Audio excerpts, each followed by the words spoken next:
Hello guys! Isa namang episode na Pampagood Vibes ang ating tatalakayin. Ngayong araw ay mamamangha kayo sa isang halaman na hindi lang sagot sa pagkain sa ating mga hayop, pampataba o fertilizer, kundi isa rin itong solusyon para sa kinakaharap na problema ng ating mundo, ang global warming. At kung bago ka pa lang sa aking channel, ay inanyayahan kitang mag-subscribe. Nagpapakita at nagtuturo tayo ng mga paraan kung paano makakatipid sa pagsasaka at mga bagong pamamaraan ay tinuturo ng ating agrikultura.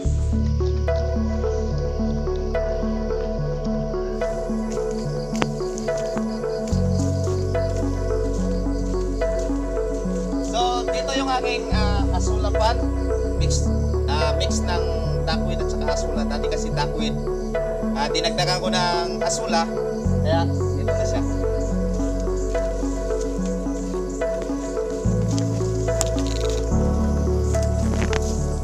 So ayan guys, mag-harvest tayo, papakain natin sa ating alagang manok. Asula ay nagtataglay ng mataas na protina na kailangan para sa malusog at mabilis na paglaki ng kanilang katawan. Makakatipid ng 20 to 75% para sa gastos sa feeds. Ang mga hayop tulad ng manok, kambing, isda, baboy, kabayo at iba pa. Ang asula ay isa sa pinakamabilis na lumaking halaman dito sa ating planeta. Ito ay hindi na kailangan ng lupa para tumubo. Isang napakagandang katangian ng asula ay kumukuha ito ng malaking amount ng CO2 o carbon dioxide sa ating atmosphere. Kaya natutulungan ito na bumaba ang init o ang pagkakaroon ng climate change.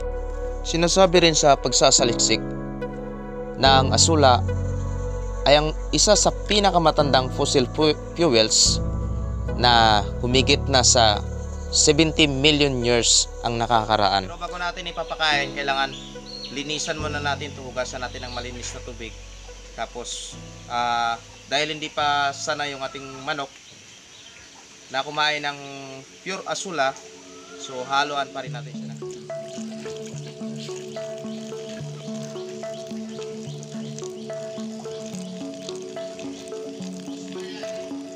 Meron tayo ditong feeds. Yan natin ihalo sa ating feeds. Yan. Diba? Halo natin yan. So ito ay makakatipid tayo sa ating mga pampakain, feeds para sa ating mga manok. Okay. So combination siya ng duckweed at asula. Papansin niyo itong maliliit na to. Ito yung duckweed at itong mga malalaki na green, yan yung asula.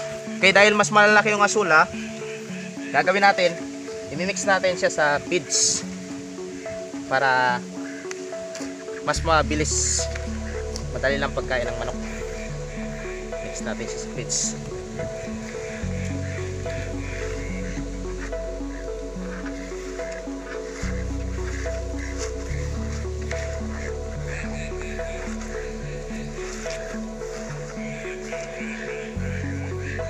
O yan, pwede na pakain.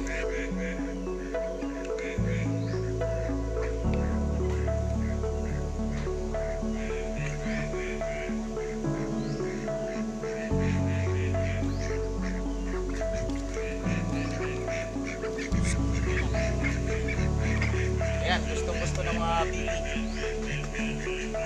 Mira na yung bibi.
Ang asula bilang biofertilizer, ito ay ginagawa sa pamamagitan ng pagtatanim o pagsasabog nito sa gitna ng basakan.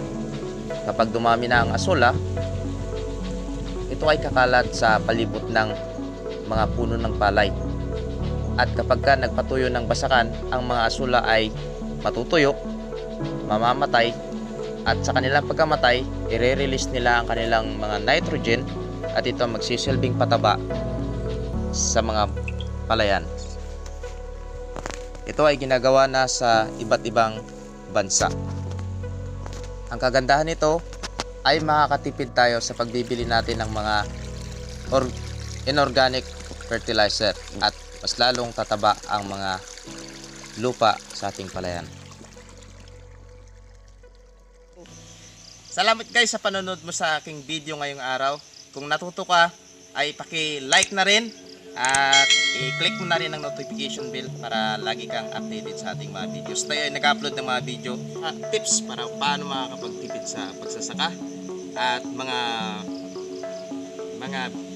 DIY videos para sa agrikultura. Maraming salamat.